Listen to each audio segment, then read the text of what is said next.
पूर्व प्रसंग में वर्णन किए, श्री विभीषण जी ने अपने ऊपर असीम अनुकंपा को देखते हुए अपने भाग्य की प्रशंसा किए। श्री राम जी अपना स्वभाव विभीषण जी को सुनाने लगे। कोई चाहे कितना बड़ा पापी हो, सभय हो करके यदि वह मेरे शरण में आता है तो मैं उसके मद, मोह और छल को तजी माने छोड़ करके मैं ये नहीं देखता हूँ कि उसके अंदर मद है, मोह है, कपट है, अनेक छल है। उसे तुरंत साधु के समान बना देता हूँ।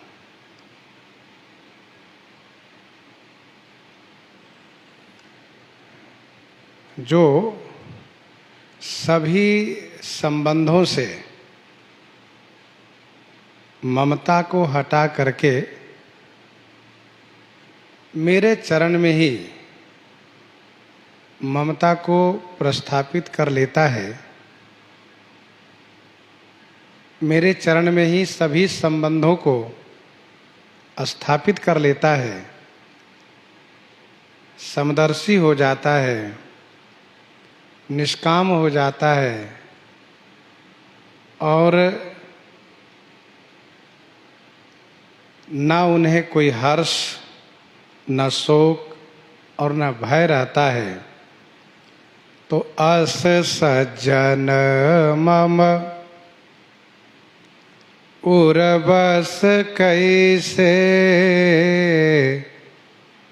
लोभी हृदय बसई धन जैसे। अस सज्जन मम उर्वस कैसे, ऐसा सज्जन मेरे हृदय में कैसे निवास करते हैं? तो जैसे लोभी के हृदय में धन का निवास होता है, अर्थात मैं ऐसे सज्जन के लिए लोभी बना रहता हूँ। ऐसे सज्जन मेरे लिए धन है, धन। जैसे लोभी धन को अपने हृदय में रखता है, वैसे मैं उस सज्जन को अपने हृदय में रखता हूँ। लोभी को जैसे धन प्रिय है, वैसे ही वह सज्जन मुझे प्रिय है। विभीषण जी, तुम सारिखे संत प्रिय मोरे, धरऊं देह नहीं आन निहोरे।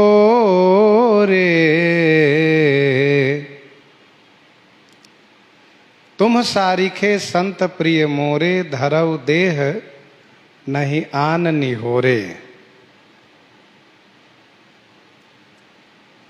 तुम सारिखे माने आप जैसे संत मुझे बहुत प्रिय हैं। कितना प्रिय है, इस बात को मैं कैसे समझाऊं? आप इस प्रकार से समझ लो कि धरऊ देह नहीं आन निहोरे।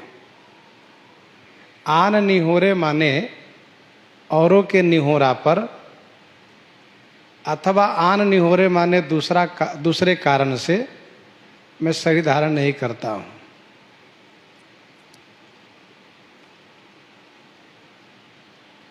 मुझे संत प्रिय हैं, मैं केवल संतों के लिए ही शरीर धारण करता हूँ।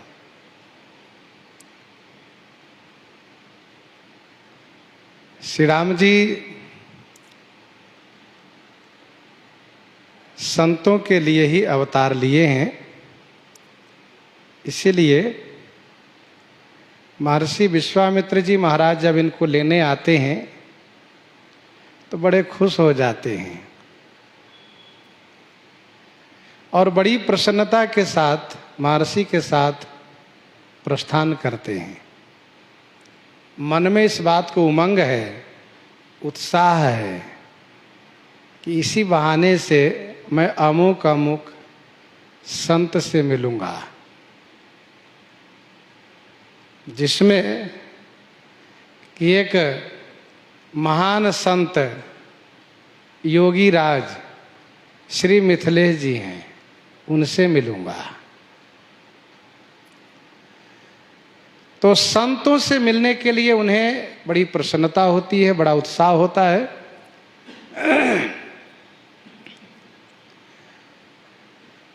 पिताजी युवराज बनाना चाहते हैं और माता कैकेयी उन्हें वनवास दे देती हैं।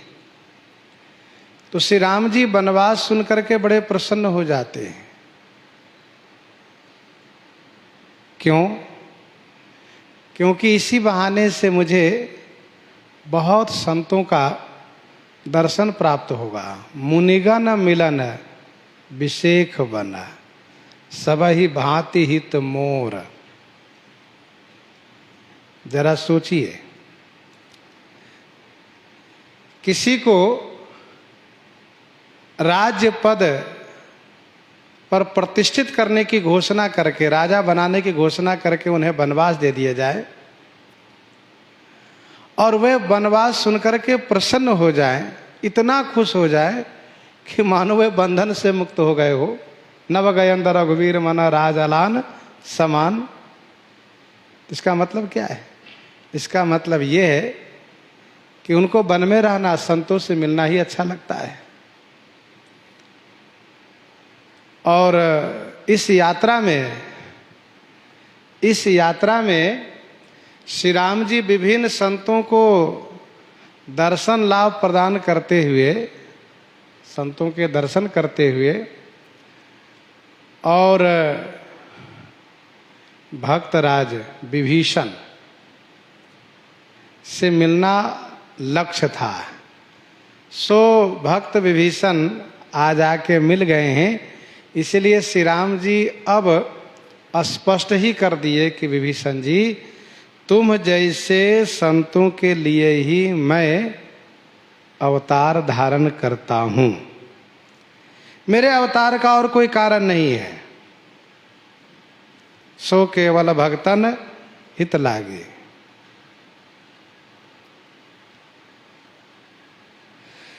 सगुन उपासक पर हित,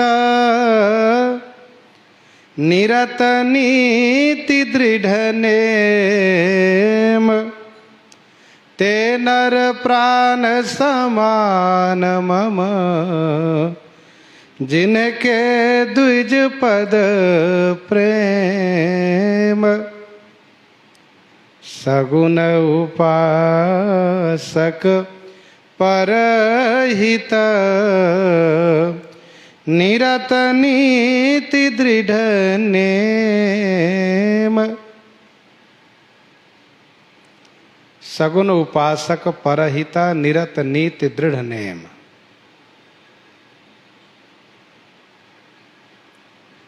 सगुन उपासक, जो सगुन ब्रह्म के उपासक हैं, परहित और नीति में निरत माने तत्पर हैं, नेम में दृढ़ माने पक्के हैं,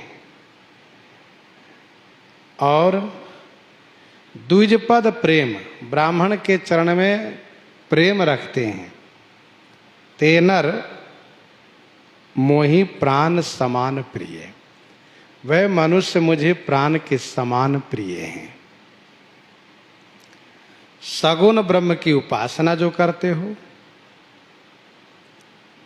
वो गृहस्थ आश्रम में रहते हैं, सगुण ब्रह्म की उपासना करते हैं, परोपकार और नीति में पारायण रहते हैं, नियम के बड़े पक्के होते हैं और जिनके द्विजपद प्रेम, जो ब्राह्मण के चरण में प्रेम रखते हैं, ते नर मोहि प्राण समान, वह मनुष्य मुझे प्राण के समान प्रिय हैं। सगुण उपासक, कहने का भाव यह है कि उपासक निर्गुण के भी होते हैं,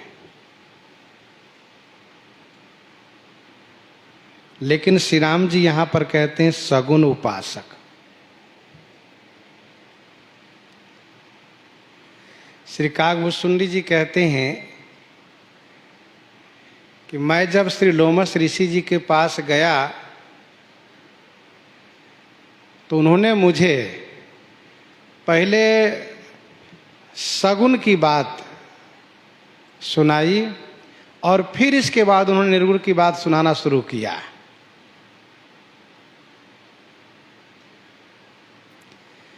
और फिर काकभूषुंडी जी कहते हैं कि मुझे कहना पड़ा कि महाराज, मैं जो प्रश्न किया हूं, मैंने जो पूछा है, उसी का उत्तर आप दीजिए।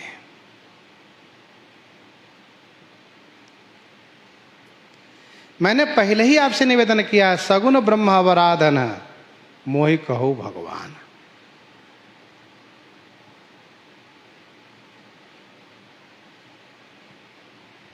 परंतु मुनि ने ये देखा कि ये तो परम अधिकारी है, इसको निर्गुण ब्रह्म की उपासना बतानी चाहिए। तो ये अनादि काल से दोनों बातें चली आई है, सगुण ब्रह्म की उपासना और निर्गुण ब्रह्म की उपासना।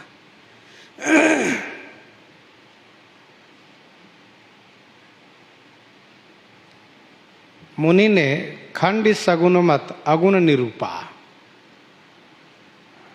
मुनि पुण्य कही हरि कथा अनुपा, खंडी सगुण मत अगुण निरूपा।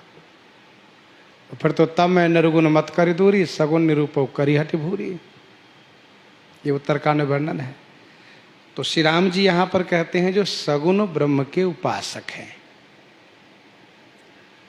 निर्गुण ब्रह्म के उपासक जो होते हैं, वे संसार को बिल्कुल झूठा मानते हैं, निर्गुण ब्रह्म के उपासक। और सगुण ब्रह्म के उपासक संसार को नानत्व के रूप में झूठा मानते हैं और भगवान के रूप में उसे सत्य मानते हैं। ये इतना अंतर है। निर्गुण उपासक के बारे में गोस्वामी जी ने लिखा भी, कवितावली उत्तरकांड 39 पद में, झूठो है झूठो सदा जग, संत कहंत जो अंत लहा है, ताको सहाय सठ संकट कोटिक काढ़त दंत करंत हा है। जान पनी को गुमान बड़ो, तुलसी के विचार गंवार महा है। जान शिरोमणि जान न जान्यो, तो जान कहावत जान्यो कहा है।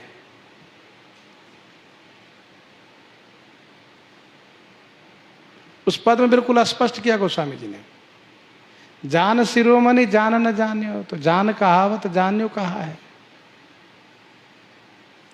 भले उसे ज्ञानी होने का बड़ा गुमान है, पर गोस्वामी जी कहते हैं मेरे विचार में वह महामूर्ख है, गंवार है वह।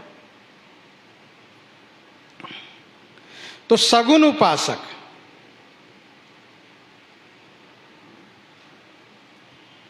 परम साधु परमारथ विंदक, शंभु उपासक नहीं हरि निंदक। सगुण की उपासना, तो जो सगुण ब्रह्म की उपासना में लगे रहते हैं और परहित तथा नीति में निरत माने पारायण है।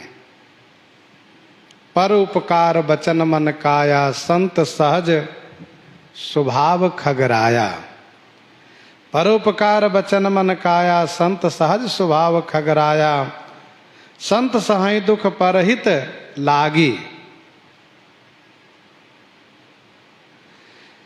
तो परोपकार परायण है संत, वे भक्त, और नीति में भी हमेशा लगे रहते, नीति पारायण है। समदम नियम नीति नहीं डोलहीं, परुष बचन कबहू नहीं बोलही। कोटि विघ्न ते संत करा मन जिमि नीति न त्याग। कोटि विघ्न ते संत करा मन जिमि नीति न त्याग। और दृढ़ नियम, नियम भी उनका दृढ़ रहता है। क्या नियम? भजन का नियम उनका सुदृढ़ रहता है। मन कर्म वचन भजन दृढ़ नेमा। मन कर्म वचन भजन दृढ़ नेमा। भजन का नियम उनका पक्का रहता है। अब गृह जाहु सखा सभा भजहु मोहि दृढ़ नियम। नियम पूर्वक भजन करते हैं।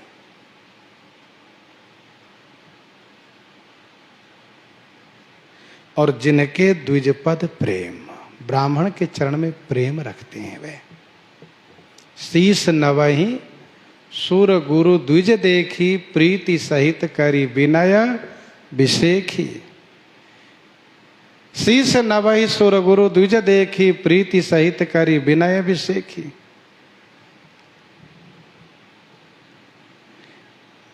ते नर प्राण समान मोही। वे मनुष्य मुझे प्राण के समान प्रिय हैं। श्री विभीषण जी के शरणागति प्रसंग में कुछ आवृत्तियां हैं, ध्यान से सुनिएगा। जैसे खड शरणागति की आवृत्ति, चले वो हरसी रघुनायक पाही, यहां से लेकर के यही विधि करत सप्रेम विचारा। ये क्या है? आनुकूलस्य संकल्प। ये आनुकूलस्य संकल्प है।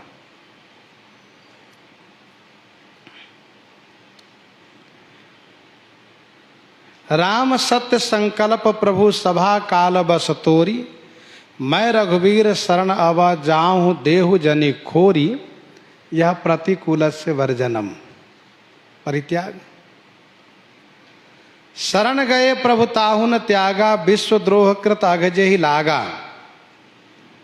शरण गए प्रभु ताहु न त्यागा विश्वद्रोह कृत अघजे ही लागा। ये क्या है? यह है रक्षिष्यतीति विश्वासो।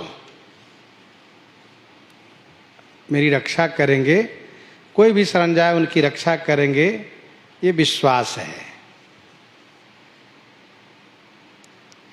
श्रवण सुजस सुनि आयु प्रभु भंजन भववीर। त्राहि त्राहि आरति हरण शरण सुखद रघुवीर। यह गोपत्रित्व वर्णन है। असकहि करत दंडवत देखा, यही है आत्मनिक्षेप, अर्थात आत्मनिवेदन है। नाथ दशानन कर्मय भ्राता निश्चर वंश जन्म सुरत्राता। सहज पाप प्रिय तामस देहा जथा उलोक तम पर नेहा।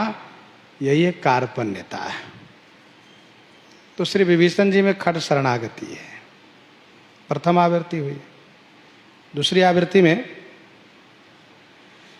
श्री विभीषण जी महाराज चरण दर्शन की अभिलाषा 3 बार की है। देखियो जाई चरण जल जाता। 1 हरउर सर सरोज पद जेई अहो भाग्य में देखियो तेई। हरउर सर सरोज पद जेई अहो भाग्य में देखियो तेई। ये दूसरे बार। और तीसरे बार में जिन पायन के पादुकनी भरत रहे मन लाई। ते पद आज बिलो की हो इन नयनन ही अब जाई। और इसीलिए 3 बार देखना गोस्वामी जी ने भी लिखा। मनोरथ है 3 बार देखने का, 3 बार दर्शन भी किया।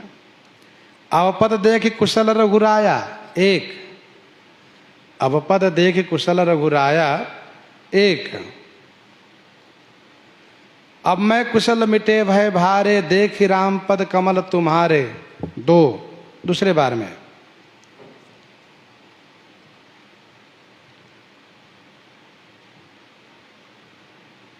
और देखे नयन विरंच शिवा से भी जुगल पद कंज, ये तीसरे बार में। तो दूसरी आवृत्ति हुई। तीसरी आवृत्ति में श्री विभीषण जी ने श्री राम जी के 6 अंग दर्शन किए। श्री विभीषण जी श्री राम जी के 6 अंग दर्शन किए। भुज प्रलम्ब 1, कंजारुण लोचन 2, श्यामल गात प्रणत भय मोचन 3, सिंह कंध 4, आयतुर सोहा 5 और आनन अमित मदन मन मोहा 6। भुज प्रलम्ब 1, कंजारुण लोचन 2, श्यामल गात प्रणत भय मोचन 3, सिंह कंद 4, आयतुर सोहा 5, आनन अमित मदन मनमोहा 6। अर्थात भुजा, नेत्र, शरीर, कंधा, हृदय और मुख, ये 6 अंग दर्शन किए हैं। भगवान श्री राम विभीषण जी पर इन 6 अंगों से, इन 6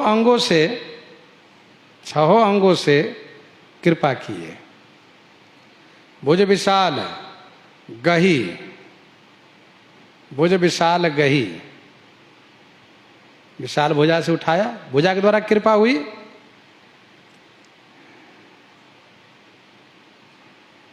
असकही करत दंडवत देखा, किससे? नेत्र से कृपा हुई, कंजारुण लोचन से।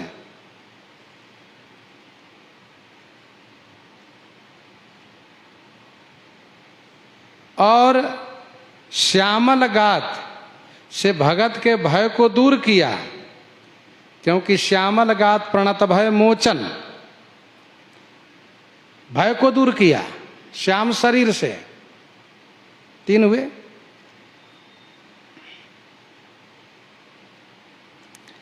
और सिंह कंध आयत उर, सिंह कंध आयत उर, कंधे और हृदय से कृपा कैसे? तो हृदय से लगाने से, हृदय से लगाने में ये सिंह कंध आयतुर की कृपा हो गई। आनन अमित मदन मनमोहा, उससे कैसी कृपा? कहा उससे बोल करके निर्भय किए। बोले बचन भगत भय हारी, बोले बचन भगत भय हारी। तो ये वाणी से कृपा, वचन से कृपा हुई।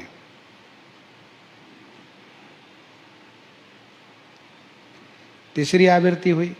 चौथी आवृत्ति में है विभीषण जी ने जो जो अंग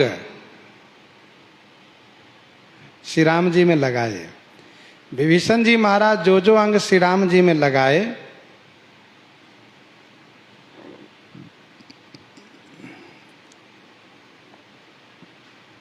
श्री राम जी भी उनमें वही अंग लगाए, क्योंकि जे यथा माम प्रपद्यन्ते, भगवान भक्त से पीछे नहीं रहते हैं। जैसे श्रवण सुजस सुनी आयौ, विभीषण जी ने कहा श्रवण सुजस सुनी आयौ, कान से सुनकर आया हूं। तो श्री राम जी भी दीन बचन सुनी प्रभु मन भावा। विभीषण जी अपना कान लगाए भगवान के सुजस सुनने में, तो श्री राम जी भी अपना कान लगाए इनकी प्रार्थना सुनने में। श्रवण सुजस सुनी आयौ, तो दीन बचन उसने प्रभु मन भावा। विभीषण जी महाराज दूर ही ते देखे दो भ्राता, नेत्र से देखा विभीषण जी ने, तो श्री राम जी भी अपना नेत्र लगाए। असकही करत दंडवत देखा, असकही करत दंडवत देखा। विभीषण जी महाराज चले हरसि रघुनायक पाही, चले हरसि रघुनायक पाही। श्री राम जी भी तुरंत उठे, प्रभु हरस विशेखा। इसको चलना कहा जाएगा, भले ही चले ना हो, लेकिन तुरंत उठे प्रभु हरस विशेखा, इसमें वो अर्थ उसका ये माना जाएगा। बढ़ने मिलने के लिए आगे बढ़ना। श्री विभीषण जी नयन नीर पुलकित अति गाता, मनधर धीर कही मृदु बाता। नयन नीर पुलकित अतिगाता, मन धर धीर कही मृदु बाता। इस चौपाई में विभीषण जी का मन वचन कर्म तीनों लगा है। तो श्री राम जी भी दीन वचन सुनि प्रभु मन भावा, भुज विशाल गई हृदय लगावा। और कहु लंकेश सहित परिवारा, कुशल कुठार बास तुम्हारा। इस दो पंक्ति में श्री राम जी ने भी अपना मन वचन कर्म तीनों लगा दिए। मन वचन कर्म तीनों लगाए। विभीषण जी महाराज मन धर धीर कही मृदु बाता, कही मृदु बाता। श्री राम जी भी बोले वचन भगत भयहारी मुख। विभीषण जी ने कहा मैं निश्चर अति अधम स्वभाव, मैं निश्चर अति अधम स्वभाव, मेरा अति अधम स्वभाव है। श्री राम जी ने कहा विभीषण सुनो सखा निज कहूं स्वभाव, मेरा भी स्वभाव सुन लो, चाहे कैसा भी हो शरण में आने पर मैं परित्याग नहीं करता, ये स्वभाव। विभीषण जी ने कहा पद अंबुज गही 12 ही 12। तो श्री राम जी भी भुज विशाल गए हृदय लगावा, हाथ से चरण पकड़ रहे, हाथ लगाए अपना चरण, अपने कर कमल अपना हाथ श्री राम जी के चरण में लगाए। तो श्री राम जी भी उनको उठाए, भुज विशाल गए हृदय लगावा। ये चौथी आवृत्ति हुई।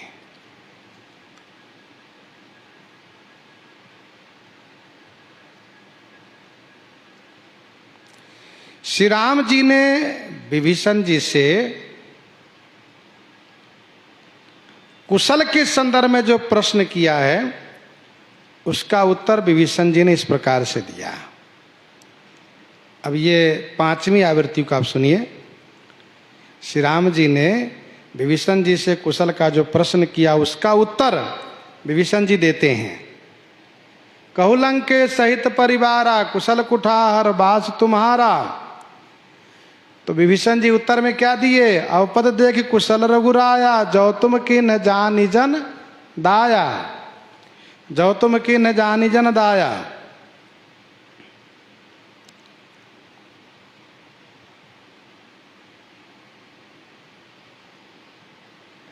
प्रश्न प्रभु का है।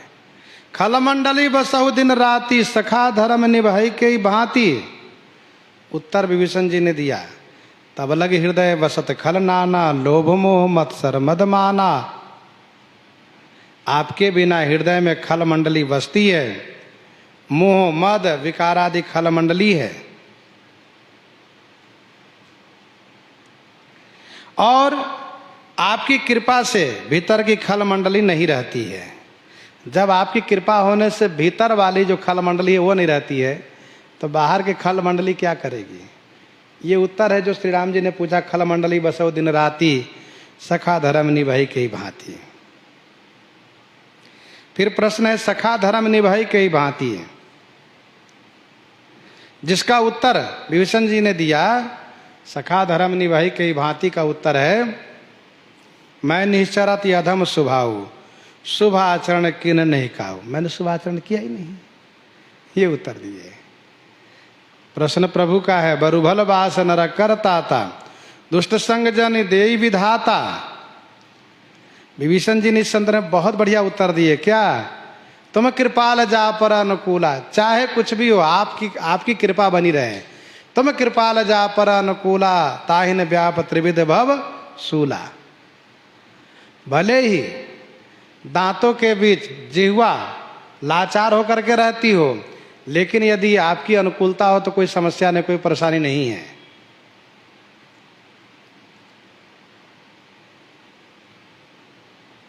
ये 5वीं आवृत्ति हुई।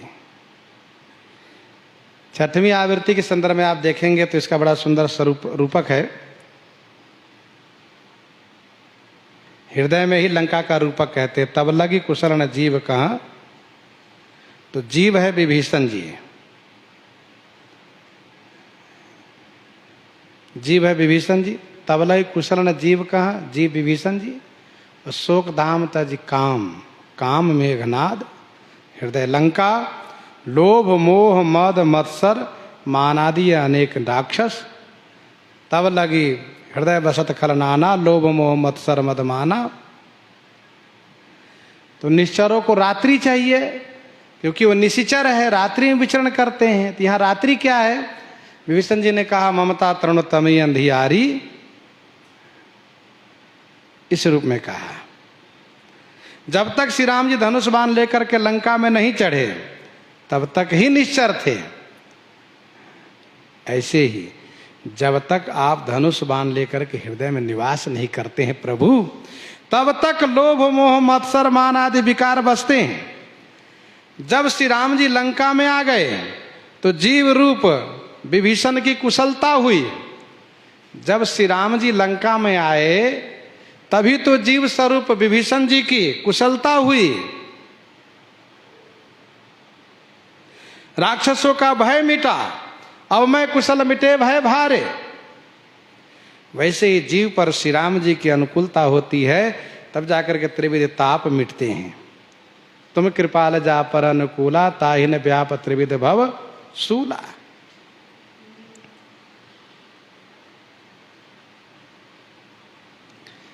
और ध्यान दीजिएगा, हमारे आपके अंतःकरण में जो लंका है, विकार रूपी जो राक्षस है, हम जो जीव रूप विभीषण है, तो जीव रूप विभीषण की कुशलता तभी होगी कब? जब जीव रूप विभीषण भजन करता हो। बिना भजन किए उसकी कुशलता नहीं है। हाँ, इसीलिए सबका आदि भजन है, सबके समाधान में भजन है। तबलय कुशलन जीव कहाँ तबलय कुशलन जीव कहाँ, सपने मन विश्राम, जब लग भजतन राम कहाँ, शोक धाम तजी काम। और इस भाव को समझने के लिए विनय पत्रिका के 58 पद को पढ़ना चाहिए। विनय पत्रिका पद संख्या 58 को पढ़ना चाहिए, तो ये भाव समझ में आ जाएगा। देव बपुष ब्रह्मांड सुप्रवृत्ति लंका दुर्ग रचित मन, धनुजमय रूप धारी, मोह दस मौल तद भ्रात अहंकार, पाकारी जित काम विश्राम हारी। इसमें सब दर्शाया गया है। ये 6वीं आवृत्ति हुई। 7वीं आवृत्ति में गोस्वामी जी ने बड़े सुंदर भाव को दर्शाए हैं। जीव से मुनि विशेष है, जीव से मुनि विशेष है, और मुनि से श्री ब्रह्मा शिव विशेष है।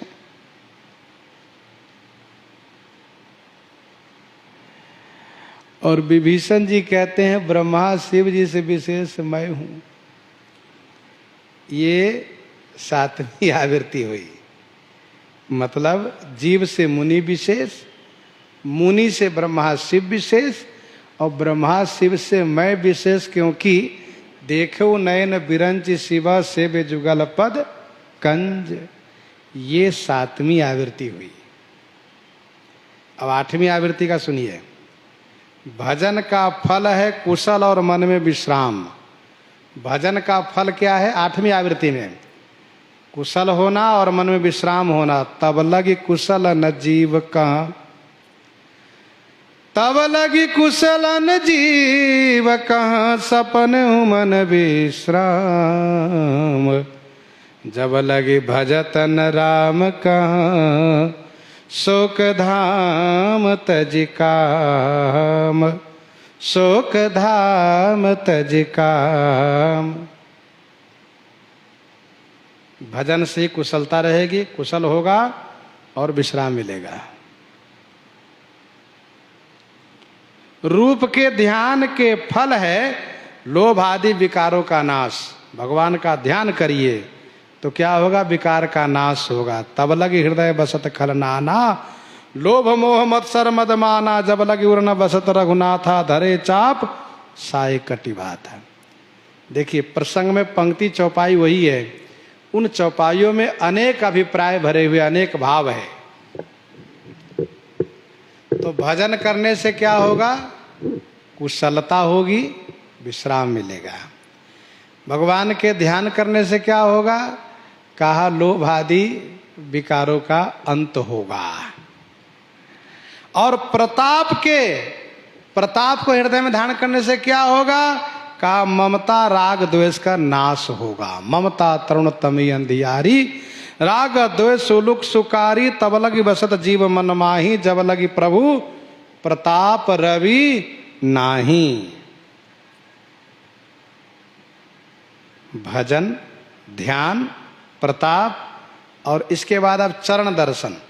चरण के दर्शन से क्या फल मिलेगा? कहा लोक और परलोक का भय समाप्त हो जाएगा।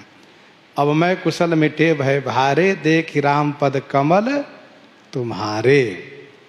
अब मैं कुशल मिटे भय भारे, देख राम पद कमल तुम्हारे। ये किससे होगा? चरण के दर्शन होने से। अच्छा, श्री राम जी की कृपा हो जाए तो उसका क्या फल होगा? ध्यान देना, अलग अलग बातें हैं। भजन करने से क्या होगा, ध्यान करने से क्या होगा, प्रताप को हृदय में रखने से क्या होगा, चरण के दर्शन से क्या होगा। अब इसके बाद सुनिए कि श्री राम जी की कृपा हो जाएगी तो कृपा से क्या होगा? का कृपा का फल ये होगा कि त्रिविध शूल का सफाया हो जाएगा। तुम कृपाल जा पर अनुकूला, ताहि न व्याप त्रिविध भव शूला। ये 8वीं आवृत्ति है।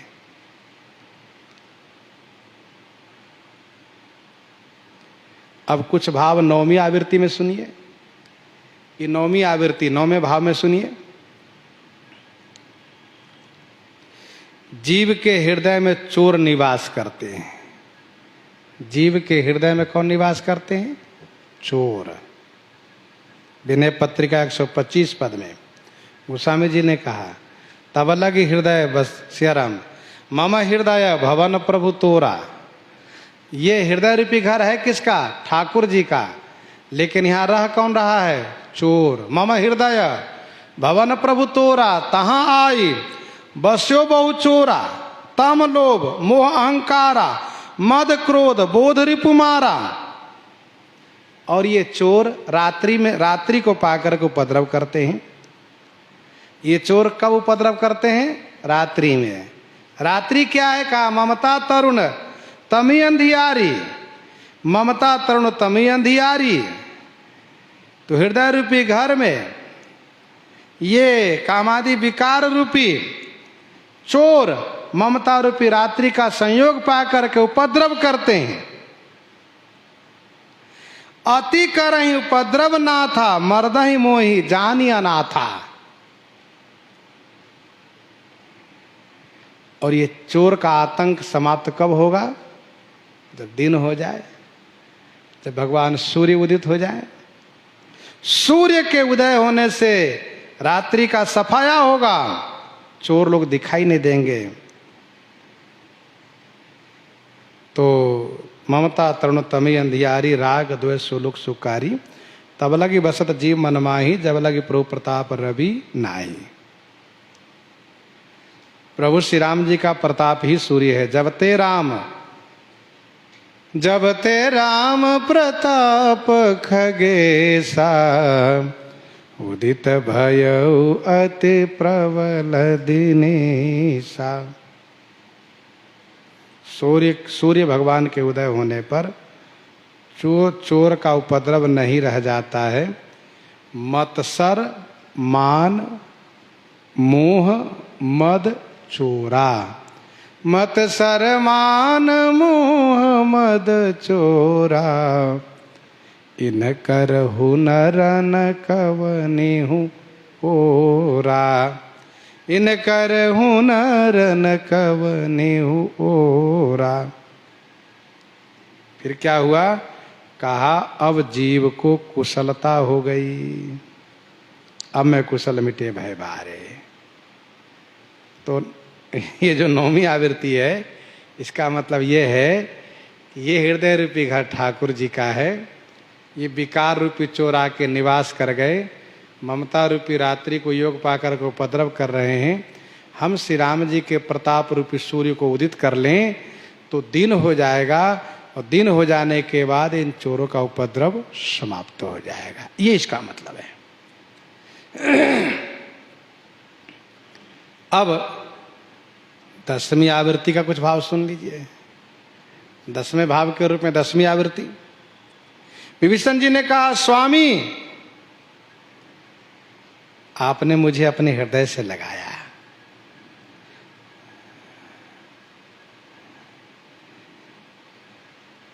जो स्वरूप मुनि ध्यान न आवा, ते प्रभु हरस हृदय मोहि लावा।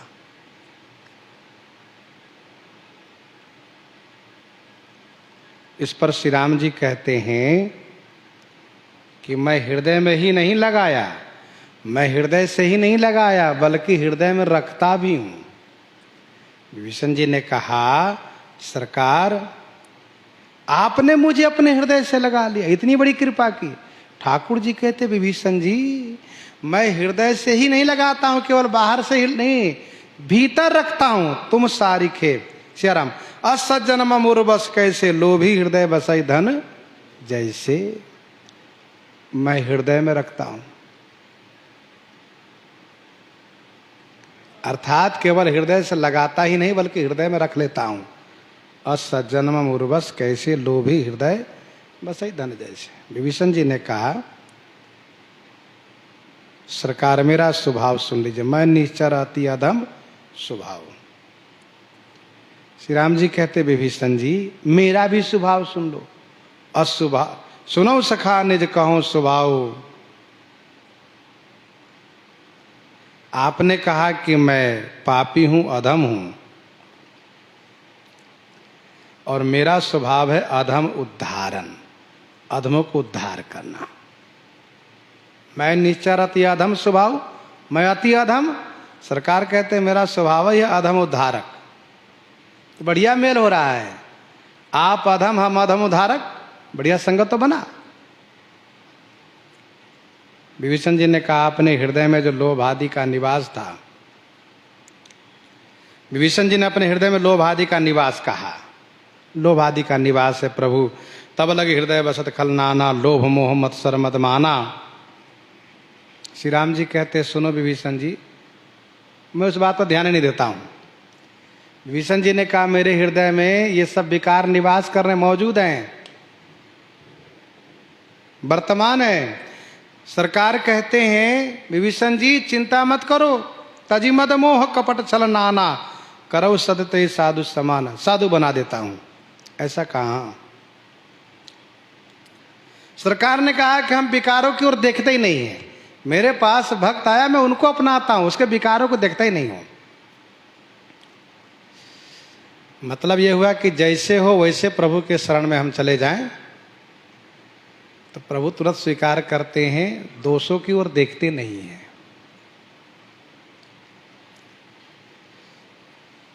विभीषण जी ने कहा, जिनका रूप मुनियों के ध्यान में नहीं आता, उन प्रभु ने मुझे हृदय से लगाया।